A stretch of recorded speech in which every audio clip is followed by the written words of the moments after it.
जगाला हे वाटेल असं टायटॅनिक जहाज 1912 मध्ये, एप्रिल 1912 मध्ये त्या ठिकाणी प्रचंड मोठ्या महासागरातून प्रवास करत होतं. असं कोणालाच कल्पना त्या ठिकाणी आलेली नव्हती की पुढे आपल्याला काळ आलेला आहे.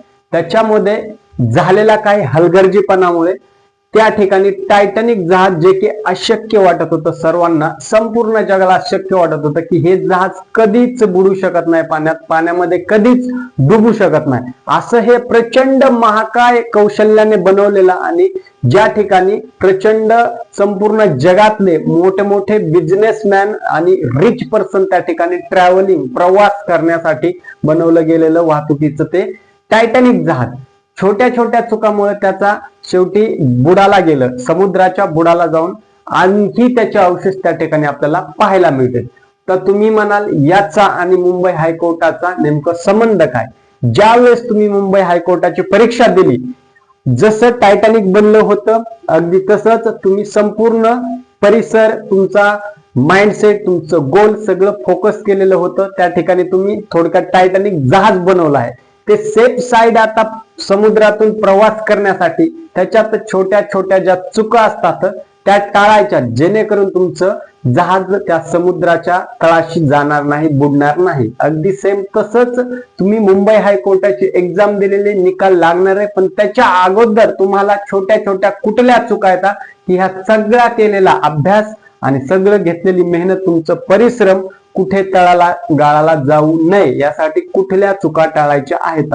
कारण की वेळ त्या टायटॅनिक जहाजाला सुद्धा सांगून आलेला नव्हता आणि त्यांच्यासाठी वेळ थांबलेला सुद्धा नव्हता. वेळ आली की संपूर्ण वेळ निघून जाते, वेळ आली की काळ निघून जातो, काळ आला की वेळ संपून जाते असं म्हटलं तरी चालेल. त्याच्यामुळे परीक्षा दिली आणि आता डॉक्युमेंट व्हेरिफिकेशन मध्ये तुम्ही जर लहान लहान चुका, जर तुमच्यावर वेळ आली तर तुमचं परिश्रम डायरेक्ट तळाला जाऊन बुडेल. मग आता डॉक्युमेंट व्हेरिफिकेशन मध्ये अशा कुठल्या लहान लहान चुका येतात ज्या की तुमचं मुंबई हायकोर्ट भरतीमध्ये जे स्वप्न होतं ते कंप्लीट होण्यापासून रोखू शकतं. अशा खूप छोट्या छोट्या चुका येतात, परंतु त्याचा पडसाद खूप मोठ्या प्रमाणात पडू शकतात. त्या तुम्हाला संपूर्ण चुका सांगणार आहे, म्हणून मला असं वाटतं 1-2 मिनिटं वेळ काढून व्हिडिओ तुम्ही शेवटपर्यंत नक्कीच पाहायला पाहिजे. लक्षात घ्या मित्रांनो, हायकोर्ट भरतीमध्ये डॉक्युमेंट व्हेरिफिकेशन मध्ये कुठल्या चुका टाळायच्या आहेत? सर्वात महत्वाचं, अर्जातील माहिती व कागदपत्रांमधील फरक. अर्जामध्ये फॉर्म भरताना तुम्ही काय केलेलं असतं मित्रांनो, तुमचं नाव, गाव, डेट ऑफ बर्थ, पिनकोड, त्याच्यानंतर mail ID, active mobile number, ह्या सगळ्या गोष्टी त्या ठिकाणी आणि तुमचे एज्युकेशनल जे काही फॉर्मॅट असतात किंवा डॉक्युमेंट्स असतात त्याच्यावरती ओरिजिनल माहिती टाकलेली गेली असते. परंतु काही वेळास या ठिकाणी चुका होतात लहान लहान, म्हणजे नावामध्ये थोडीशी स्पेलिंग मिसमॅच होते, काना, मात्रा, वेलांटी, उकार, किंवा इंग्लिश मध्ये त्याला आपण स्पेलिंग मिसमॅच म्हणू शकतो, किंवा डेट ऑफ बर्थ असू शकते तुमची. डेट ऑफ बर्थ म्हणजे जन्म तारीख आता डॉक्युमेंट्स वरती वेगळी आहे आणि इकडे थोडीशी 7 जानेवारी आहे तर 8 जानेवारी झाली, किंवा 1992 किंवा 98 फॉर एक्झाम्पल आहे तर 1999. कशामुळे होतं? घाई असते किंवा गडबडीत आपल्याला समजत नाही, ती तेव्हा झालेली चूक. म्हणजे तुम्ही फॉर्मेशन करताय एखाद्या जहाजाचं, त्याच्यामध्ये झालेली छोटी चूक पुढे जाऊन तुम्हाला डुबवण्या त्या ठिकाणी एकच चूक पुरेशी असते. अगदी तसंच या ठिकाणी मित्रांनो ह्या चुका टाळायच्या आहेत. तर आता फॉर्म भरताना झालेल्या चुका आणि वर्सेस डॉक्युमेंट व्हेरिफिकेशन मध्ये त्यावेळेस कागदपत्रामध्ये वेगळी माहिती, फॉर्म मध्ये वेगळी माहिती. त्यावेळेस अशी जर कोणाची चूक झालेली असेल तर त्यांनी संबंधित मुंबई हायकोर्टाच्या ऑफिशियल वेबसाईट वरती जायचे, तिथे चौकशी करायची, इन्क्वायरी करायची, ऑफिशियल लेटर तुमचं सबमिट करायचं आहे. त्यांना कमीत कमी ह्या गोष्टी माहिती असल्या पाहिजे आणि तुमचे सर्व हे पुरावे तुमच्यासोबत रेडी ठेवायचे आहेत. आणि डॉक्युमेंट व्हेरिफिकेशनच्या अगोदर ह्याच्यावर 100% सोल्युशन असतात मित्रांनो. काही ऍफिडेव्हिट चालले जातात, परंतु तो तुम्हाला इन्फॉर्म करणं तसं गरजेचं असतं, ठीक आहे. त्याच्यामुळे ह्या चुका आत्ताच इम्प्रूव्हमेंट करून घ्या. तत्पूर्वी अशा कुणाच्या चुका झालेल्या असतील तर कमेंट बॉक्स मध्ये लगेच फास्ट टाकून द्यायचं, तुम्ही रिलॅक्स व्हायचं. त्याच्यावर सोल्युशन मी तुम्हाला सांगणार, 100% सोल्युशन असं सांगणार की तुम्हाला काहीच प्रॉब्लेम येणार नाही. लक्षात घ्या. पुढे आहे दुसरं, नावामध्ये स्पेलिंग मिसमॅच, पर्सेंटेज या ठिकाणी टाकताना चूक झालेली असते, जसं की आता 1 मिनिटापूर्वी सांगितलेले ह्या गोष्टी आहेत. दुसरा मुद्दा आहे शिक्षणाचे सर्व पुरावे नसणे.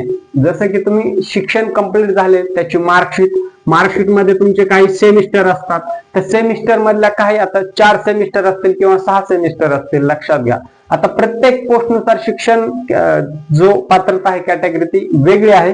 त्यावेळेस तुमच्या मार्कशीट एखादी दुसरी असते, एखादी दुसरी मिसिंग असते. ठीक आहे, मग अशा वेळेस काय करायचंय, तुम्ही अर्ज तर सुरुवातीला करायचं म्हणजे ऑफिशियली जे काय आहे प्रोसेस ती करून घ्यायची. त्याच्यानंतर तुम्ही तुमच्या कॉलेजमधून त्यासाठी अर्ज करायचा आहे. डमी मार्कशीट काढून घ्यायचं आहे, परंतु ऑफिशियली लिगली पद्धतीने. आता ओरिजिनल तर तुम्हाला भेटणार नाही, म्हणजे अर्ज केल्याच्या नंतर जर पॉसिबल झालं तर एखाद्या लोकल वर्तमानपत्रामध्ये ऍड द्या, म्हणजे तो अजून ऑफिशियली लिगली पुरावा झाला.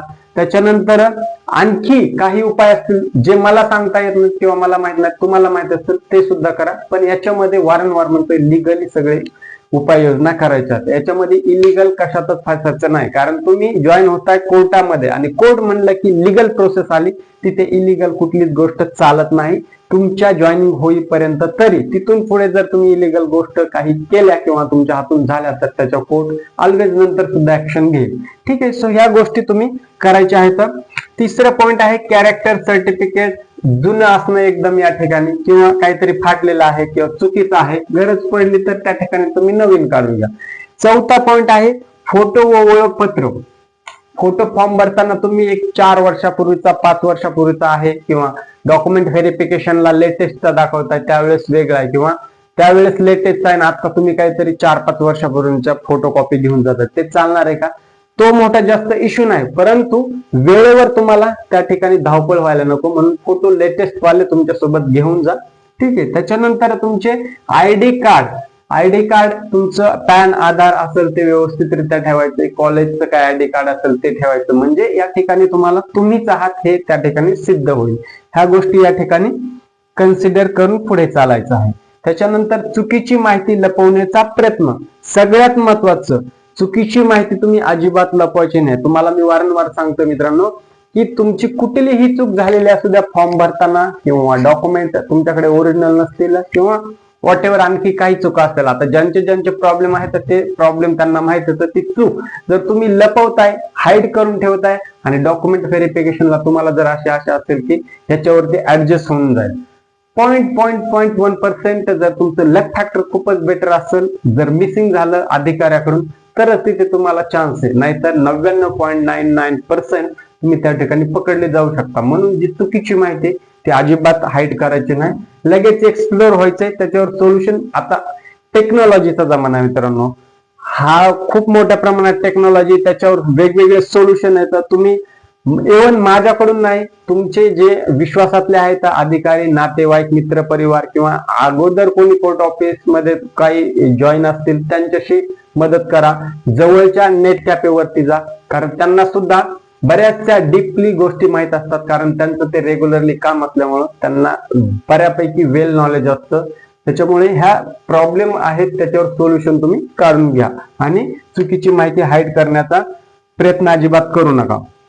पुढे आहे वेळेवर उपस्थित नसणे. डॉक्युमेंट व्हेरिफिकेशनची तारीख उद्याची आहे आणि तुम्ही 1 वाजता तुम्हाला त्या ठिकाणी बोलवलं, तुम्ही जाताय 2 किंवा 3 वाजता, किंवा जी डेट आहे त्याच्या नेक्स्ट डेला. कारण असं पण काही प्रमाणात अपडेट व्यवस्थित तुमच्यापर्यंत जर पोहोचलंच नाही तर चुकीच्या वेळेवर चुकीच्या डेटवर त्या ठिकाणी तुम्ही पोहोचू नक्की शकता.